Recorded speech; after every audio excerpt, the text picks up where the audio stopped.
근데 작년보다 더 많이 오신 것 같아요. 사회가 좋아져서 많이 오셨습니까? 안 좋아져서 많이 오셨습니까? 어떻습니까? 안 좋아져서 많이 왔다고요. 네, 안 좋아져서 많이 오셨다고 우리 어머니 말씀하시는데. 대거리를 사랑하기 때문에 많이 왔습니다. 아, 예, 예. 제가 시작하기 전에 제가 살아가는 얘기를 잠깐만 좀 드리겠습니다. 동네에서 제가 한 3, 4년째 다니는 헬스장이 있어요. 3개월에 13만 원 하니까 싸죠.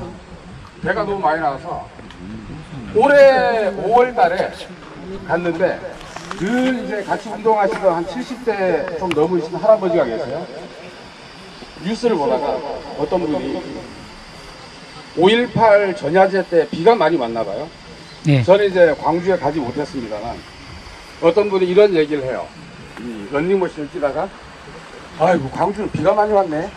그 할아버지가 옷을 갈아입고 가시다 뭐라 하시는지 아세요?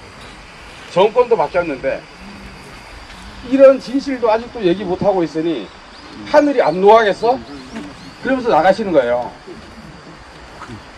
80년 또 우리 박래전 열사가 한가하신 88년 우리가 그 차가운 광화문 광장에서 함께 보냈던 겨울 그리고 오늘 2019년 많이 바뀌었습니까? 아직도 우리는 진실을 규명하지 못하고 역사에 제대로 기억되게 기록 하나도 못하고 있습니다. 오늘 박래전 열사 추모식이 그런 기억을 역사를 제대로 세워가는데 우리 모두가 조금이나마 내가 속한 곳에서 힘을 보태고 조금 더 정의로운 사회를 만들어가는데 말과 행동으로 함께하는 것을 결의하는 그런 마음을 담아서 31주기 추모식을 시작했으면 좋겠습니다. 제대로 기록하겠다는 마음을 담아서 인민라인진곡 힘차게 부르도록 하겠습니다. 투쟁!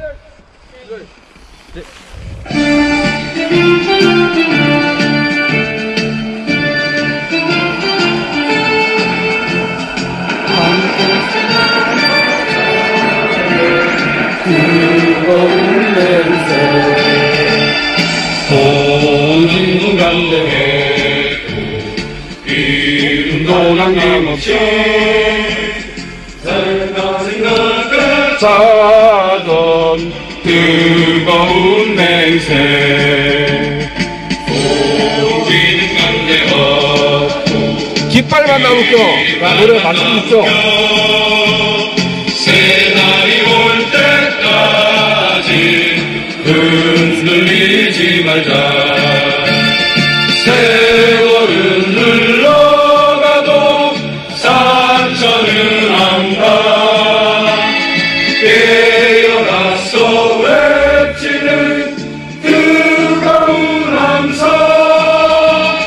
앞서서 나가니 산자여 따르라 앞서서 나가니 산자여 따르라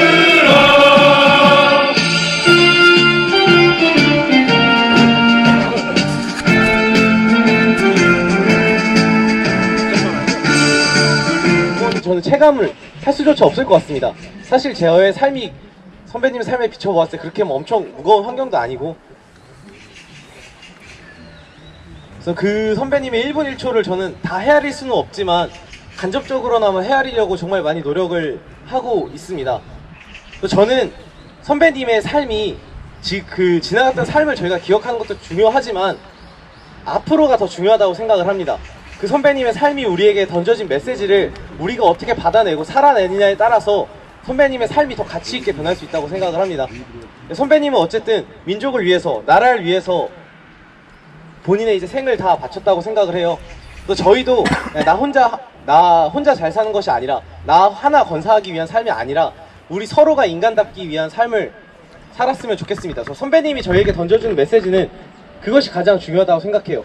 선배님이 광주는 살아있다 라는 외침도 사실은 바꿔서 말하자면 인간은 인간답게 살아야 한다, 청년이여 깨어나라 라는 메시지로 저에게 들리는 것 같습니다. 그래서 저는 이게 너무나도 어려운 일인 걸 알지만 저부터 이제 가신 선배님의 길이 정말 부끄럽지 않도록 앞으로도 치열한 삶을 살도록 하겠습니다. 감사합니다. 하는데 뭐가 고마운지 말씀드리겠습니다. 작년에 우리 그랬죠. 내년에는 금년이죠. 아마 숫자가 적을 거라 했는데 아까 몇 번 말했지만 작년보다는 좀 적지만 이렇게 많은 동문들이 오시고 또 재학생들도 오셔서 그걸 고맙다고 생각하고 감사하다고 말합니다. 이 모든 학교의 민주동문회가 거의 다 사멸되다시피 했는데 그래서 최근에 이 없어졌던 학교도 부활하자고 해서 몇 군데 생기고 이런 판에 숭실대학교 민주동문회는 꿋꿋이 지금까지 이어오면서 숭실의 정신을 지금까지 지켜왔다는 걸 고맙고 여러분 민주동문회를 중심으로 우리 박내진 열사를 잊지 않는 그런 계기로 삼았으면 좋겠습니다. 저 재학생들에게는 고맙습니다. 그렇지만 좀 부족합니다. 여러분 내년에는 최소한 50명 이상은 재학생이 와야 됩니다. 차 한 대쯤은 재학생으로 차지해 주실 걸 부탁드리고 여러분의 선배, 여러분의 동료인 이 박내진 열사가 광주는 살아있다 하고 부지를 할 때 그 살아있다 하는 말이 많은 말을 함축하고 있습니다. 그 당시에 그 군부 독재의 사살 명령에도 광주 시민은 민주 시민으로서 세계 역사에 찾아볼 수 없는 그런 행위들을 했습니다. 광주가 10여일 동안 외부에서 꽉 막아놓게 되면 어디를 막느라고 요즘 저 유럽이나 미국에서 일어나는 거 보셨죠? 그 조그만 소리만 있어도 뭐 다 약탈하고 이러는데 우리 광주에서는 모든 있는 걸 다 놀아먹으면서 한 건의 불상사나 이 잘못된 점이 없었다는 것. 그게 대한민국 민주주의 성숙성을 말하는 것이고 광주가 살아있다 하는 말도 되는데 그렇다면 그 학살 명령을 하고 학살했던 그 군인놈들 그놈들을 처단해야 되는 것만이 우리 박내진 열사의 뜻이었으리라고 난 생각합니다. 최근에는 그때 그 미국 정보기관에 있었던 분이 39년 만에 자기네들이 올린 글에는 북한에서 600명이 왔다는데 한 사람도 올 수가 없고 올 만한 그런 분위기도 아니었다고 합니다. 그리고 전두환이는 헬기를 타고 와서 광주에서 학살 명령을 했다고 증언을 했습니다. 그런데도 우리 국민들이 마음이 좋아서 그런지 우리가 힘이 없어 그런지 지금까지도 전두환이나 제대로 처리 못하고 있습니다. 그런데 이 와중에 지금 한나라당인지 뭐 한나라당 아니죠? 뭐 그 나라당인지 이 사람들 하는 말에 보십시오. 최근에 광주는 공산군의 전동으로 해서 일어났다고 그 말 외에도 많은 말을 지금 하고 있습니다. 황교안이 최근에 뭐라는 줄 알았어요? 그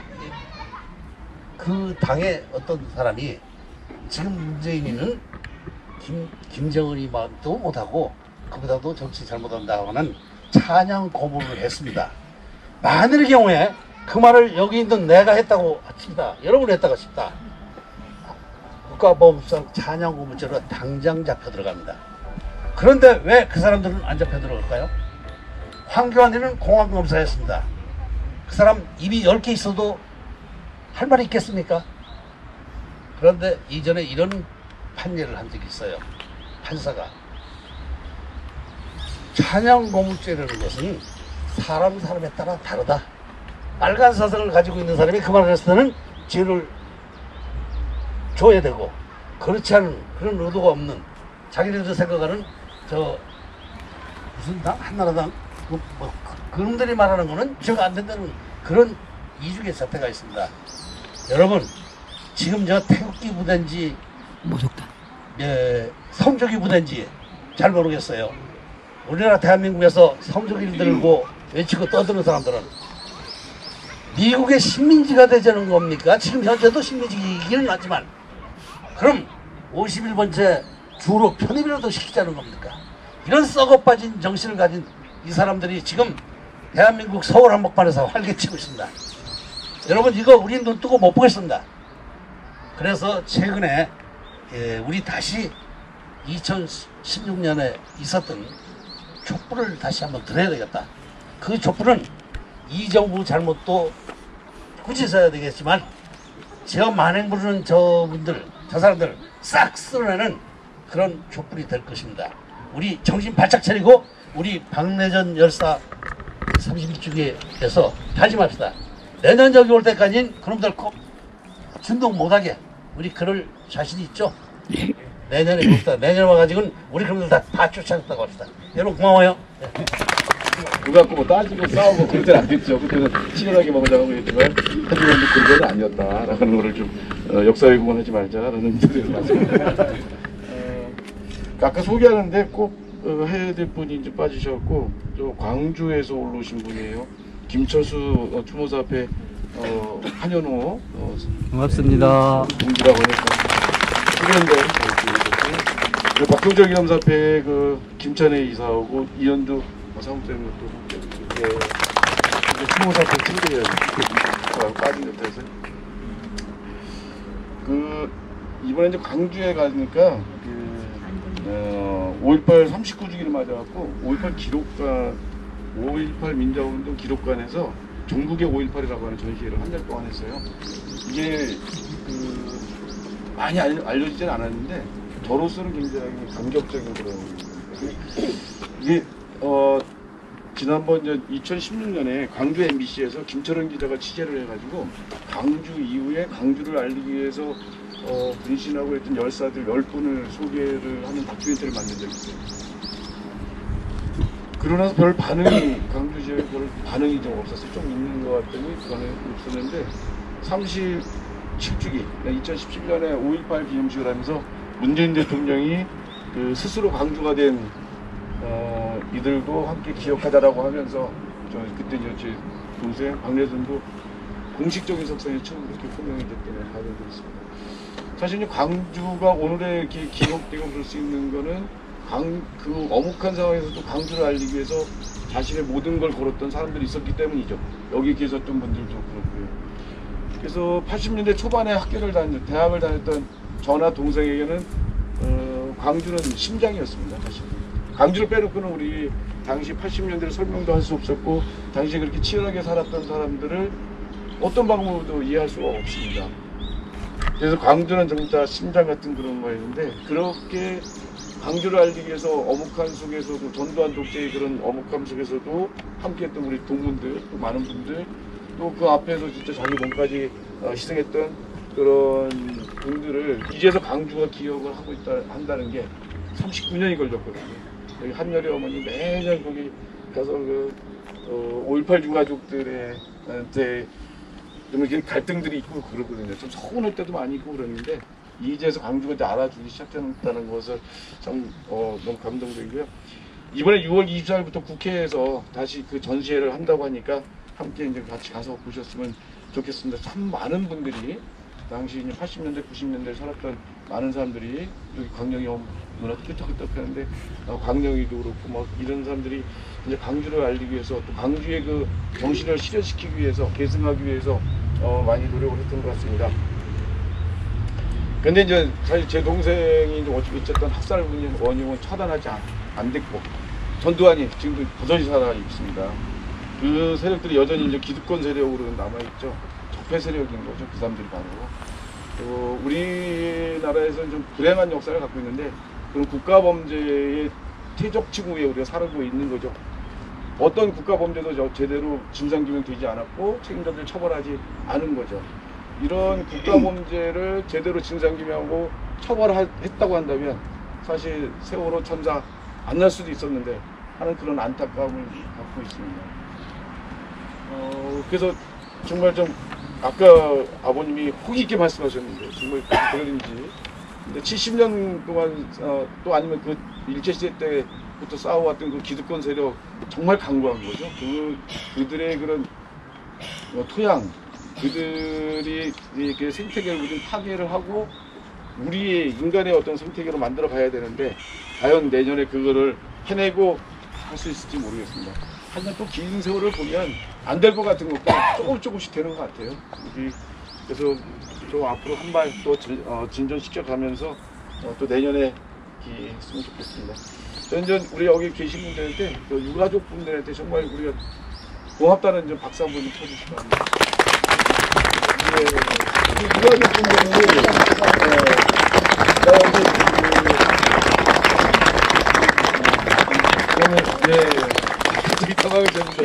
유가족 분들하고 만날 때 한여리 어머니 기준으로 하면 한여리 어머니한테 49이었어요.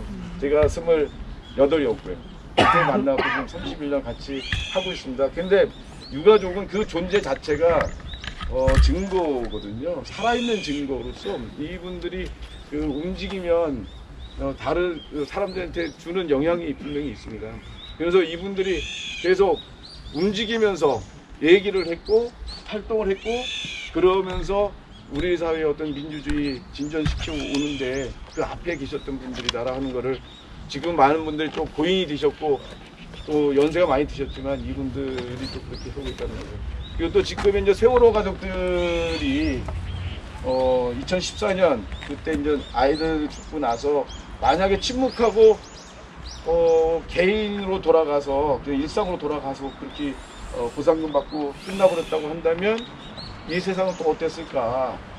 세월호 이후에 많은 사람들이 다시 생각을 하고 있거든요. 그리고 그 사람들이 같이 이제 세상을 진짜 바꾸고 있는 거죠. 살아있는 권력을 끌어내는 거 대단한 거잖아요. 그 일을 하는데 세월호 유가족들이 앞에 있었다고 하는 점 그것도 기억해 주시고 세월호 유가족들을 위해서 또 박수 보내주세요.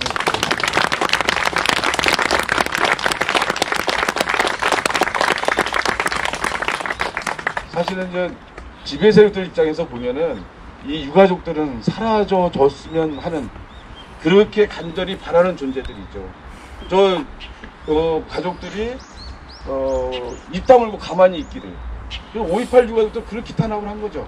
그리고 80년대 죽었던 열사분들의 그런 유가족들 탄압을 했던 이유 딴 거 없죠.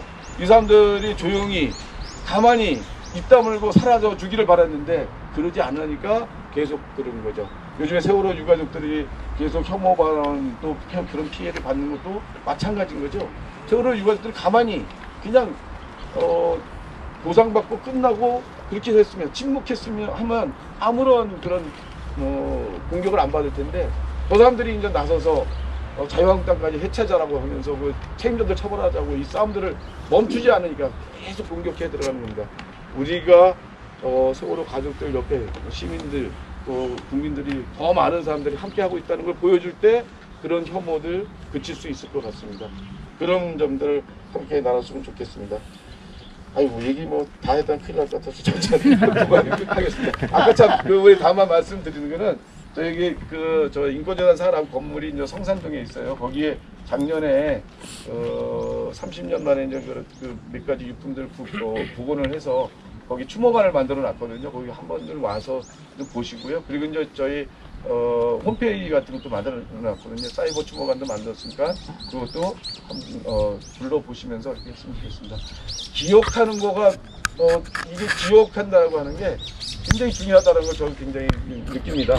기억하지 않으면 그 이후에 변화를 끌어낼 수 없고 그러거든요. 기억하는 거, 이름 섭자 기억하고 그 사람이 어떤 걸 주장했다는 걸 기억하는 거 그것이 우리 세상을 만들어가는 첫걸음이 된다. 여러분들 이것을 잊지 않고 31년째 함께 해주시는 겁니다. 너무 고맙습니다.